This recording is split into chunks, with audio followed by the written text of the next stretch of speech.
What's going on, folks? Welcome back to another episode here of Tackle Tuesday on Joe Bob's Bass. Today we're just going to go over real quick the Kemushi. All right, this is a fun little bait that I heard about. Japanese bait. A lot of guys have been fishing it. The Japanese stuff obviously has been catching on a lot more as of recently over here. This is a really cool little bait. It comes in a 4-pack. They're about $10 for this 95 size. They do have a larger size that's got a longer kind of stem to it, a little bit more worm-like, all right? And then they do have a smaller version as well, all right? This one, the 95, is full of salt, chock full of salt. This is a very heavy bait. You're gonna be able to cast this thing, even just rigging it weightless on a 4-aught or a 5-aught EWG, you're gonna be able to throw this thing super, super far, all right? It will sink pretty fast, although if you're fishing in deeper water, still, you're gonna have to give it some time to get down there, right? If you don't have a weight on there, okay? This is kind of a variation almost of a scat bait, I would say. That's kind of where it started from my understanding is you can see all these kind of frillies sticking out of here that give it a little bit larger presentation, almost like a jig, but not quite. And it started out without that, and then, you know, this variation has those strings kind of poking out that you could actually pull out. If for some reason, maybe they're hitting this a little bit, or they're maybe not committing, you want something a little bit more precise, you could actually just pull out these strings.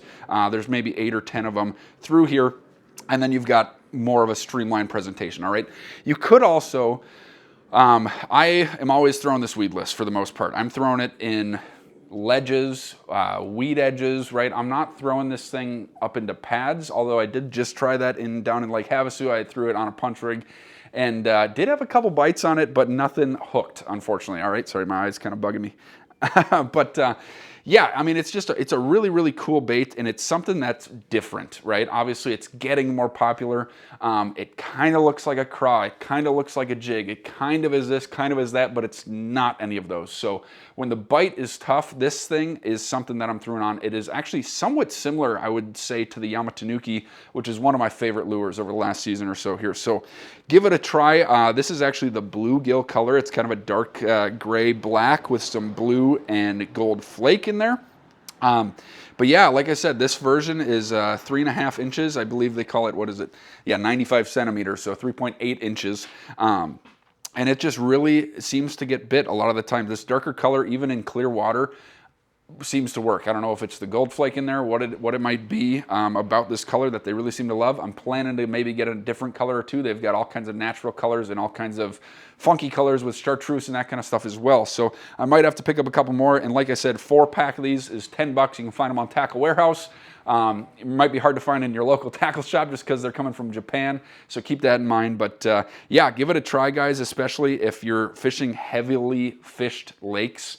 This could be the ticket to getting those fish to bite, all right? It's just a little bit different. It's something that they probably haven't seen before, and if they have, they haven't seen a lot of it. Bass are opportunistic fish, right? They're gonna take an easy meal, and sometimes that means just twitching this thing along the bottom, weedless. You could throw it on a weighted hook. If you get one of the floating ones, you could maybe throw it on a drop shot or a Carolina rig. Like I said, I've done Texas rig and just that EWG, and it seems to work great. So yeah, check it out, guys. Thanks for tuning in. Next week, we've got some really cool stuff coming for you guys. I'm gonna go over my setups, all of my rods and reels, and what I take out on the kayak with me or out on the boat with me, depending on the time of year or depending what I'm fishing for. And then also in a couple weeks here, once it's a little bit warmer out, we're gonna go over my kayak rig. So you guys will get to see everything that I take out fishing with me, what is necessary, what you can maybe not purchase or not take with you, and the things that you definitely don't want to forget. So stay tuned, subscribe, or just leave a comment down below of something that maybe you've used it for years and it's your favorite lure and you just want me and my take on it, and maybe I've never fished it. Maybe we'll have to give it a try. So thank you, guys. We'll see you next week.